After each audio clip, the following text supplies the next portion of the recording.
প্রতিদিন সকালবেলা চেক করতে হবে। কি কি চেক করতে হবে এগুলো আমরা প্রতি রোববারে বুঝাই দিই। কথাটা বুঝছি না? আজকে ওই ক্লাসটা আমাদের এলে রেডিয়েটর, এটার নাম কি? রেডিয়েটর। রেডিয়েটরের কাজ হলে পানি রাখা, পানির কাজ হলে ইঞ্জিনকে ঠান্ডা করা। পানির কাজ কি? ইঞ্জিনকে ঠান্ডা করা, ঠিক আছে? পানির কাজ হলে ইঞ্জিনকে ঠান্ডা করা। আর এটার নাম হচ্ছে মোবিল মাপার ডিপস্টিক অথবা মোবিল মাপার গ্যাস, ঠিক আছে? এর দিয়ে মোবিল মাপতে হয়। প্রতিদিন সকালবেলা এগুলা চেক দিতে হয়। কি করতে হয়? প্রতিদিন সকালবেলা চেক দিতে হয়। এল ব্রেক অয়েল, এই অয়েলটা না থাকলে গাড়ি ব্রেক হবে না। কি হবে না? ব্রেক হবে না। গাড়ি যদি পানি না থাকে গাড়িতে আগুন ধরে যাবে। গাড়ি যদি মোবিল না থাকে ইঞ্জিন ছিঁড়ে যাবে। কি গো? ইঞ্জিন ছিঁড়ে যাবে গা। আর গাড়ি যদি ব্রেক অয়েল না থাকলে গাড়ি ব্রেক হবে না।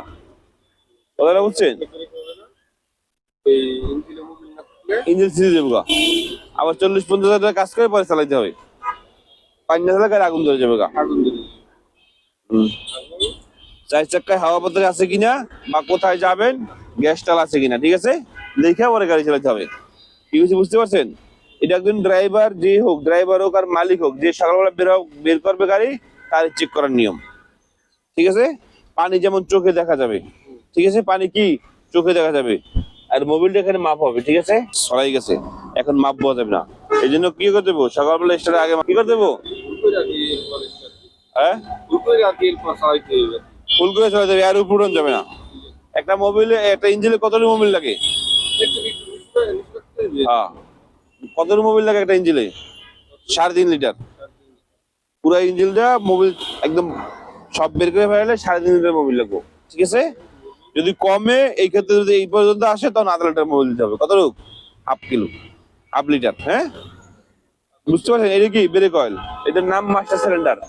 এটার নাম মাস্টার সিলিন্ডার। এটা ব্রেক অয়েল থাকে। ব্রেক অয়েল না থাকলে গাড়ি ব্রেক হবে না। কি হবে না? ব্রেক হবে না। মোবিল না থাকলে গাড়ি ইঞ্জিন ছিঁড়ে যাবে গা। আর পানি না থাকলে গাড়িতে আগুন ধরে যাবে। হ্যাঁ, ইঞ্জিন অয়েল না থাকলে কি হবো? ইঞ্জিন সিজ করবো। হ্যাঁ, পানি না থাকলে গাড়িতে আগুন ধরে যাবে। মোবিল না থাকলে গাড়ি যদি 80 স্পিড থাকে ব্রেক করবে না, ঠিক আছে? বুঝতে পারছেন? এই 3টে জিনিস হলো সহজ জিনিস। দিলে কি সহজ জিনিস? যেমন এবার এইটা যে গ্যাস কিট, পিকআপে দিলেন, আপনি মনে করেন গ্যাস যতটুকু পরিমাণ হইব অতটুকু যাইবে ইঞ্জিনে। কি করবো?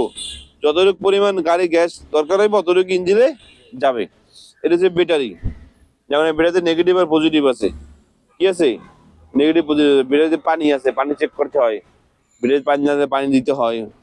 ব্যাটারির কাজ কি? ব্যাটারির কাজ হলে গাড়ি স্টার্ট করা করা এবং গাড়িতে যত ইলেকট্রনিক সুইচ আছে সব চালু করা। ইলেকট্রনিক যত কারেন্ট আছে দেওয়া আছে সব ব্যাটারি দেবো। কি দেবো? ব্যাটারি দেবো। এই ব্যাটারি নিয়ে অটো চার্জ হয়। এখানে ডাইনামো আছে। এটা ডাইনামো। এটা কি? ডাইনামো। ডাইনামার কাজ কি? যতক্ষণ গাড়ি স্টার্ট থাকবো ততক্ষণ ব্যাটারিকে চার্জ দেবো। আর ব্যাটারির কাজ হলে হেডলাইট জ্বালানো, হরেন বাজা, যত ইলেকট্রিক কাজ আছে সব ব্যাটারির কারেন্ট সাপ্লাই দেবো, ঠিক আছে? এবং গাড়ি স্টার্ট করা। ব্যাটারি চার্জ না গাড়ি স্টার্ট হবে না। কি হবে না? ব্যাটারি চার্জ না থাকলে গাড়ি স্টার্ট হবে না। ব্যাটারি এবং সেলফ যদি খারাপ হয়, ম্যানুয়াল গিয়ার ক্ষেত্রে, আমরা ম্যানুয়াল গিয়ার যারা শিখি, ম্যানুয়াল গিয়ার ক্ষেত্রে ধাক্কায় স্টার্ট হবে, আর অটো গিয়ার ধাক্কায় স্টার্ট হবে না। কি ম্যানুয়াল গিয়ার কি করে দেবো? যদি আপনার ব্যাটারি খারাপ হয় বা ব্যাটারি খারাপ হয় বা সেলফ খারাপ হয়, সেলফের কাজ কি? গাড়ি স্টার্ট করা। সেলফের কাজ সারাদিন আপনি যতক্ষণ বন্ধ করবেন স্টার্ট করবেন, স্টার্ট করে দেবো। কে স্টার্ট করবো গাড়ি? সেলফে। সেলফ আর ব্যাটারি, ব্যাটারিতে কারেন্ট দেবো, সেলফ স্টার্ট করে দেবো, ঠিক আছে? তাহলে এসি ধরে ব্যাটারির কাজ না। এটা এসির কাজ আপনি গাড়িতে গ্যাস থাকবো বা গ্যাসে বা তেলে, আপনি যেটা চালান ওইতে কাটবো, ঠিক আছে? হ্যাঁ, ঠিক আছে, বুঝতে পারছেন? এগুলো কিন্তু একজন ড্রাইভারের দায়িত্ব, ড্রাইভারের কাজ। এটা কি? ডিস্ট্রিবিউটর। এটা কি? ডিস্ট্রিবিউটরের কাজ কি? ডিস্ট্রিবিউটর মানে কি বলতে পারেন?